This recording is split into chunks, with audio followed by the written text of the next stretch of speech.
नमस्कार, आदाब, अभिनंदन, आभार। मेरा नाम राहुल कुमार कर्ण है। मैं अपना परिचय या यूं कहूं कि अपनी प्रेरणा मैं कुछ पंक्तियों में पढ़ूंगा, जिसके कुछ शब्द हैं, आम से शब्द हैं। मैं उसका अर्थ पहले बता देना चाहता हूं कि एक नाम है, कॉमन सा नाम है मनोज। मनोज नाम का अर्थ होता है कि सबसे ज्यादा प्यार करने वाला या मन में उत्पन्न प्यार। एक शब्द आएगा उसमें नीलम। नीलम एक बहुमूल्य धातु है जिसकी चमक पाने को सभी आतुर रहते हैं। तो मैं अपना परिचय और अपनी प्रेरणा कुछ शब्दों से बताना चाहता हूँ कि नभ से नारायण शीर्ष पर श्यामा, नभ से नारायण शीर्ष पर श्यामा, मनोज सा प्रेम, नीलम सी चमक और आनंद व आशीष से सुशोभित मैं। मेरा नाम राहुल कुमार कर्ण है। इसमें जो कुछ नाम आए हैं मैं उस नाम की व्याख्या पहले कर दूं कि नारायण और श्यामा मेरे दादा और दादाजी के नाम है, मनोज और नीलम मेरे माता और पिता हैं, और आनंद और आशीष मेरे दोनों बड़े भैया हैं। मैं इस कंटेक्स्ट में इन शब्दों का उपयोग इसलिए करना चाह रहा हूँ क्योंकि मैं जो कविता पाठ करने जा रहा हूँ वो परिवार पर आधारित है, और परिवार में कैसे होता है, क्या एक आदर्श परिवार होता है और किस तरह उसमें नज़र लगती है और कैसा होता है, उसके बारे में मैं कुछ पढ़ता हूँ। आप लोग अगर गौर फरमाइएगा तो मुझ तक करतल ध्वनियाँ पहुँचाइएगा।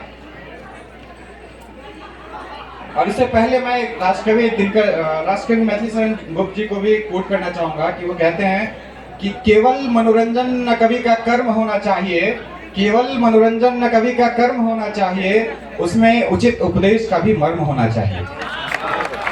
तो मैं उपदेश तो आप लोगों को क्या ही दे सकता हूँ, आप लोग खुद ही अपने विवेक से निर्धारित करें कि ये क्या है।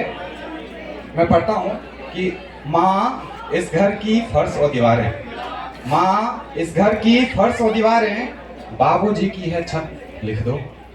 माँ इस घर की फर्श और दीवारें, बाबूजी की है छत लिख दो। 6 बहुएं पर एक चूल्हा, दरवाजे में जन्नत लिख दो।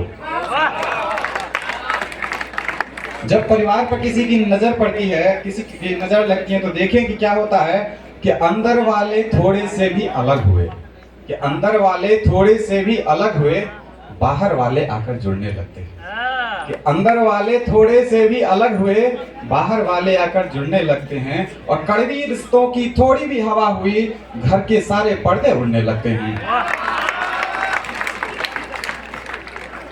जब बाहर वाले जुड़ने लगते हैं तो एक मंजर रख रहा हूं आप लोगों के सामने कि एक भाई अपना घर छोड़ के जा रहा होता है और दूसरा भाई उसकी आंखों में देखता है।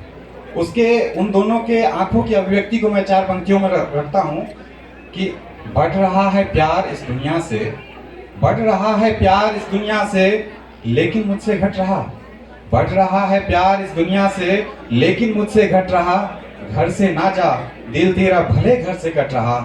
जानिबे तहलीज मेरे भाई तेरा हर कदम, जैसे लग रहा मेरे बदन से एक एक कपड़ा घट रहा।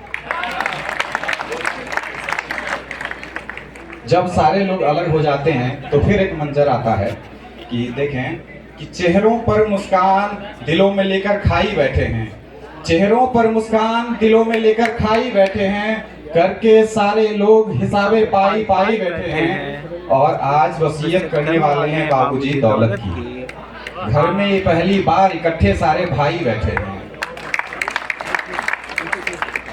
एक पिता अपने बेटों से क्या उम्मीद लगा लेता है, उस पर 4 पंक्तियां हैं कि एक सांस उम्मीदों की ले, मर मर कर ना वो मर पाया। एक सांस उम्मीदों की ले, मर मर कर ना वो मर पाया। आंसू से अपनी आंखों की कोर तलक ना भर पाया। और एक सांस उम्मीदों की ले, मर मर कर ना मर पाया। आंसू से अपनी आंखों की कोर तलक ना भर पाया। और उसने सोचा था बेटे भवसागर पार करा देंगे, वो बूढ़ा इस यकीन में सड़क पार न कर पाया था।